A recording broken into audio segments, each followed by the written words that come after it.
Sylvia and her mother had their lives changed forever when they stopped for gas at a Sunoco in East Fishkill.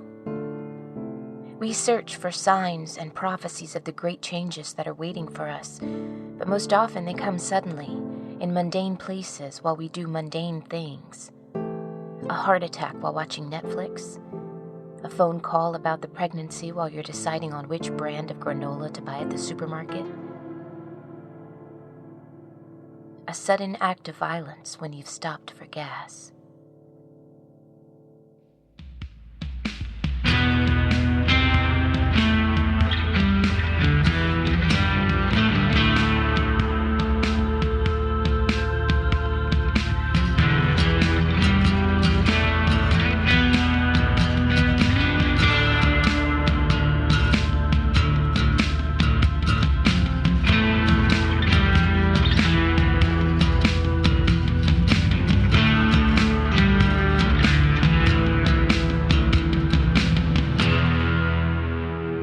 Alice Isn't Dead by Joseph Fink, performed by Jasika Nicole, produced by Disparition.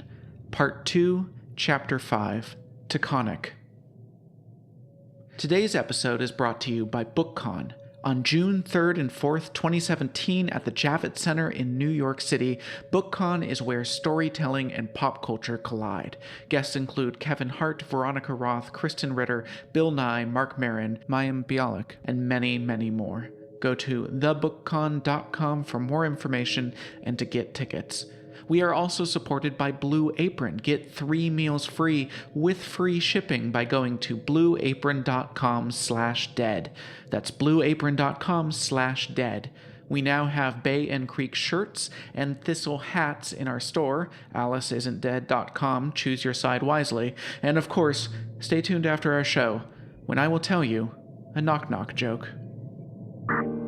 Sylvia's mother was also named Sylvia.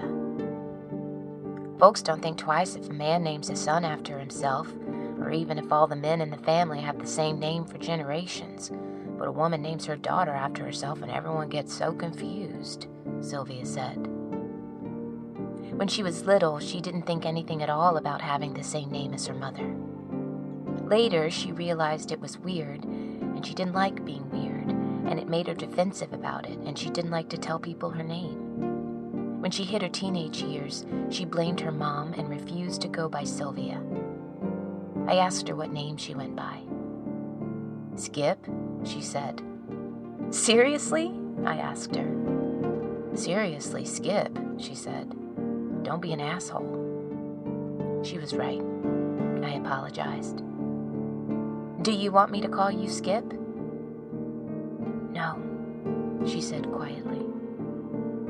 Ever since my mom have gone back to Sylvia, I don't hold it against her anymore.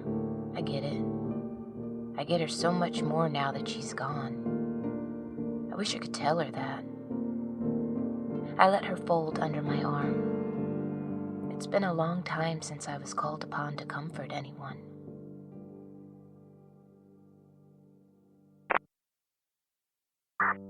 Sylvia was the one who saw it first that night. A man twitching near the dumpster. She thought maybe it was someone who had been injured, or maybe a drug addict, although the rural scene didn't lend itself to that narrative. But her stomach bottomed out as she realized it was a crouching man thrashing at something below him. A person below him. Sylvia saw but could not comprehend that the man was eating the other person. "Mom," she had whispered. "Mom." And her mom turned, and to her credit, bless her forever, she did not wilt like I would have, or run like I once did.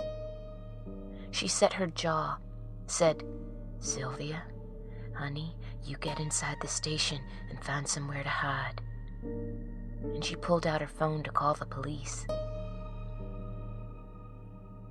But of course the police wouldn't have been able to help her. And anyway, just after Sylvia left was when the Thistle man noticed her mother watching. If Sylvia had been there too, if he had known that there were two witnesses. But I only knew about one witness, one person who needed to be dealt with.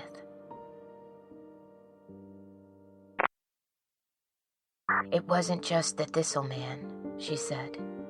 There was a second person there. She walked around the Sunico, putting on a show of careful investigation, but I could see her hands shaking as she clenched them tight at her sides. This place, for her, was a wound. We're not going to find anything here, she said. No, I said. It's been years, she said. There wouldn't be any physical evidence left. No. But this is what it is, Keisha. I remember a second person. The Thistle Man had help. She stared for a long time at the last place she had seen her mother alive. I need to know what really happened. I know, I said. She nodded. Okay, let's go. The Taconic Parkway is beautiful, a road that meanders. It feels like taking a walk in the woods. But taking a walk in the woods is something you want to do slowly, on foot, not speeding in a car. It is a dangerous road. No streetlights, sharp turns, long periods with no shoulder, just a rock face on one side and a thin barrier on the other side. If life is in many ways a balancing act between beauty and danger, then the Taconic is paved right down the middle. Just north of Hudson, where we had delicious falafel at a kosher restaurant that advertises itself, almost certainly incorrectly, as the last kosher restaurant until the Canadian border, we saw something strange on the hillside by the road. A huge carving of a human face, and in front of that, a giant figure seated on a throne, their head flattened and curved into the shape of a bowl. There are other statues all over the hill. It looks like a shrine to a god no one has ever worshipped.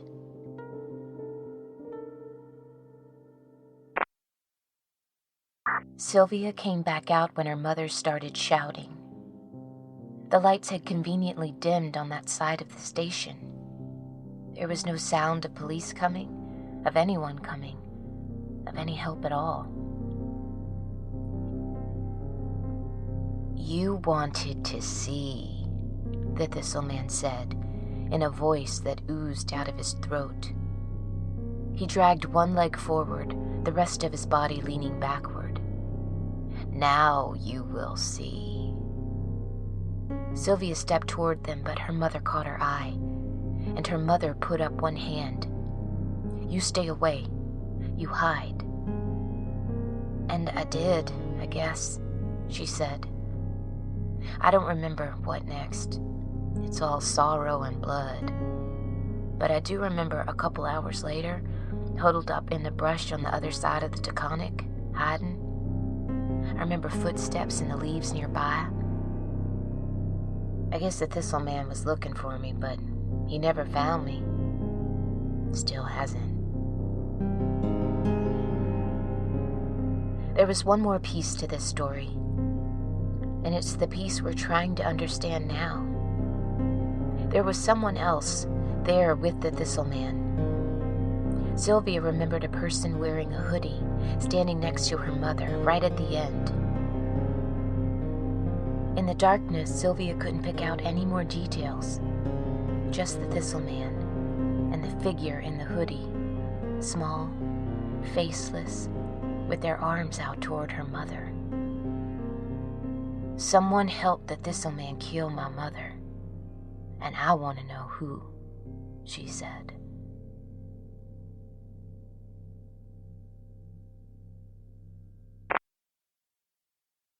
We had wings at a bar in Red Hook. An older man and a young man sat at the end of the bar. I lived through Nixon, you know, the older man said. He shook his head. I lived through Nixon, and I never lived through anything as scary as this.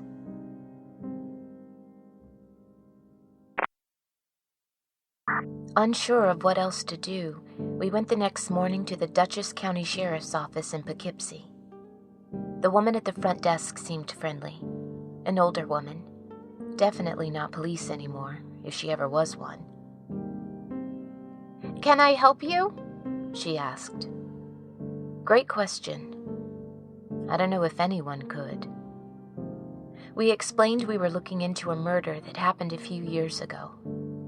Gave the details. She did some searching on the computer. "Huh," she said. "This isn't right." "What is it?" asked Sylvia. "The case was closed. I don't know why that would have happened. It's a murder investigation, double homicide, only a few years old and no suspects arrested. Why would they close this?" She frowned, reading through the notes they had on file. "Why would they close this?" she said again. Her tone wasn't confusion, but despair. She knew exactly why they had closed it. She looked at us, lips half open, holding what she had to say next in her mouth for a while, and then she let it out. "Go have lunch at the Palace Diner. It's just around the corner. Food's good there." Sylvia and I thanked her, and we went to the diner, a grand 24-hour institution with a vast parking lot and their own in-house bakery. The kind of diner you can't find outside of the Northeast. We were halfway through turkey clubs when the woman showed up, holding a filing box. "I want you to know that there are some of us who don't believe in it, who believe that this is the wrong thing, what they're doing. I want you to know that we are not all on their side." She put the box under our table. "There isn't much, but take it." "Not me. Mm-mm. At least not me." She turned and left without waiting for us to respond. Our waiter asked us if we were okay on our coffees. We were okay.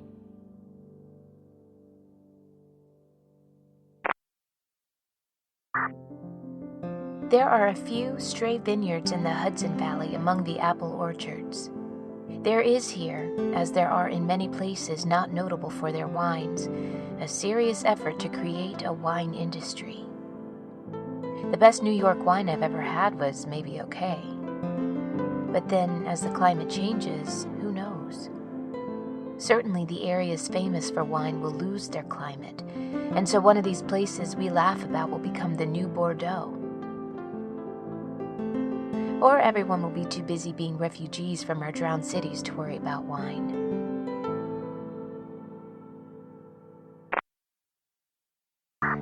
The box was almost empty. No real investigation done on the case. The police knew who the killer was, and so officially had no leads.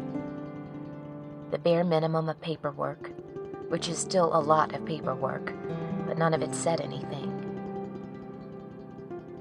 Restating basic physical facts of the scene, describing actions taken by the officer in a step-by-step style of writing designed to intentionally repel the reader through tedium. Sylvia Parker Sr., another victim of the hungry man. But there was one item of real interest. A manila envelope, folded over and mummified in packing tape. I took the knife from my bag and tore it open. Inside was a cassette tape. "Camera at the gas station?" I said. "Oh God, I hope," she said. "Do we have any way to play this?" Well, the region is known for antiquing. We went to the grimiest antique store we could find in Hudson, a basement shop with childlike paintings of animals flying kites and riding skateboards outside. There was a taxidermied moose head on the wall, well on its way to falling apart. And, in the back, for $15, there was a VCR TV combo. We got a room at a cheap one-level motel in Saugerties. Didn't even bother bringing the rest of our stuff in, just the TV and the tape. I closed the drapes. It was completely dark in the room. I plugged the TV in, stuck the tape into the slot.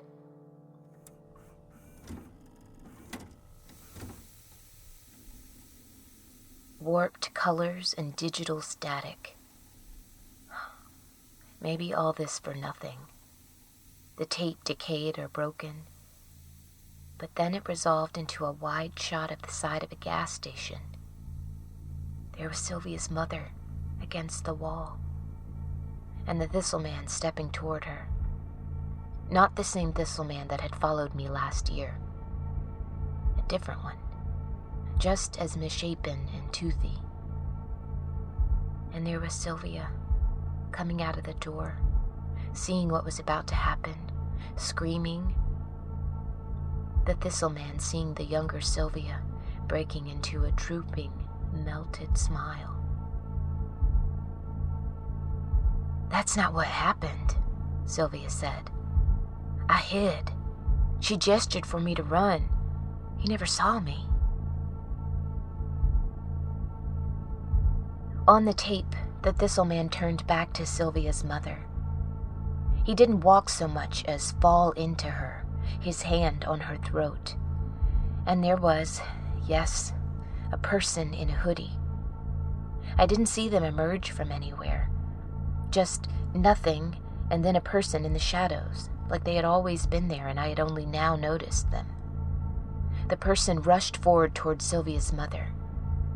In the tape, Sylvia made a sobbing scream that we couldn't hear because there was no sound.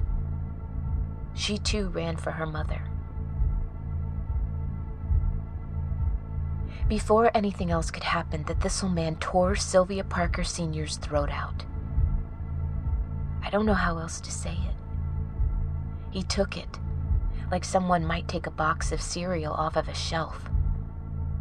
He moved his hand back, and there was something wet in it, and Sylvia's mother had a gaping wound where her throat had been.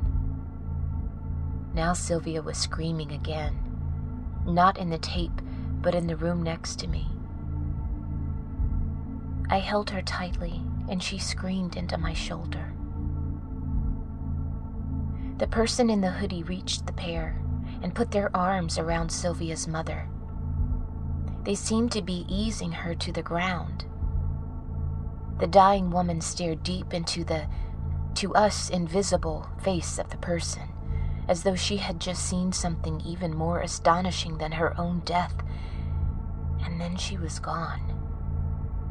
The Thistleman tossed what he had taken from the woman onto the ground, and then just as casually picked up Sylvia as her run brought her in reach. He held her aloft like a parent looking at a baby. He was laughing, his jaw wobbling wider and wider. And the person in the hoodie got up from their crouch, reached over, and took hold of the Thistleman's head. They yanked backwards, and their strength must have been incredible because the Thistleman flew like he weighed nothing. Sylvia collapsed to the ground, and then, again, this seems like such a simple way to say this, but the person in the hoodie took the Thistleman apart, tore off his arms and his legs, and then popped his head off. It was very quick. Sylvia was lying unconscious on the ground. The person in the hoodie picked her up and carried her out of frame, and the footage went to black.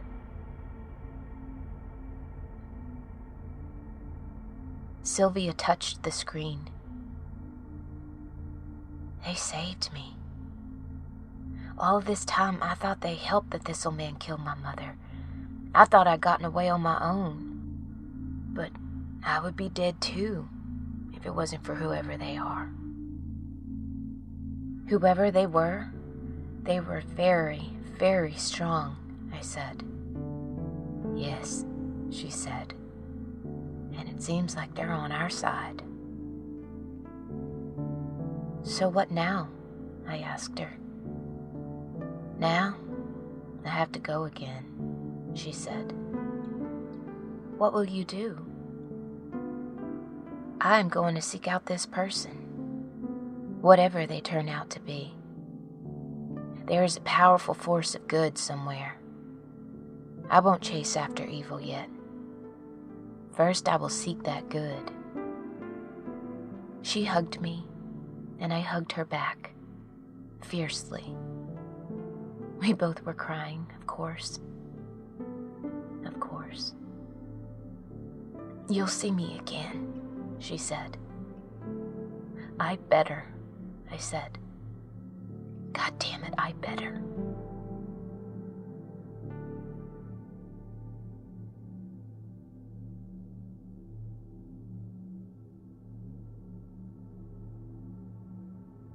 A big thank you to Bookcon, the event where storytelling and pop culture collide. Taking place at the Javits Center in New York City on June 3rd and 4th, Bookcon is an immersive experience that invites you to interact with the authors, publishers, celebrities, and content creators that influence everything we read, hear, and see. It features autograph sessions, special screenings, literary quiz shows, and so much more, including a panel with me, Joseph Fink, along with my Night Vale co-writer Jeffrey Craner, and the cast of Welcome to Night Vale. Bookcon is the ultimate celebration of books, where your favorite stories come to life. Go to thebookcon.com for tickets. That's thebookcon.com. And thank you to Blue Apron. Here's something I had for dinner recently: Korean-style chicken. The chicken was spicy and sweet and paired perfectly with the roasted cabbage and potatoes and the pickled enoki mushrooms. But more amazingly, I made it myself from fresh ingredients in my own kitchen and for less than $10, and I never even had to make a shopping list. Blue Apron sent me a box of fresh ingredients from their community of artisanal suppliers, family-run farms, fisheries, and ranchers, and gave me easy instructions to turn that into dinner. I really want you to see how simple and fun this is, and you can do that for free. Just go to blueapron.com/dead to get your first 3 meals free with free shipping, food right to your door. That's blueapron.com/dead.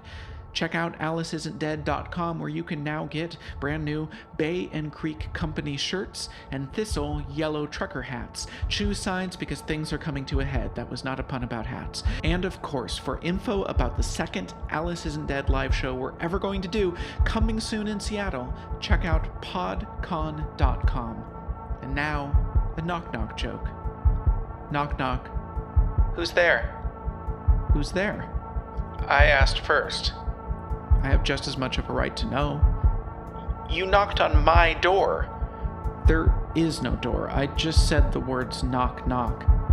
If there is no door, then what do you want me to do? Tell me who you are. Sure, but first tell me who you are. Who's there? Who's there? Who's there? Who's there? This is getting us nowhere. This is getting us nowhere who? This has been a production of Night Vale Presents. Find out more about us and our shows at nightvalepresents.com.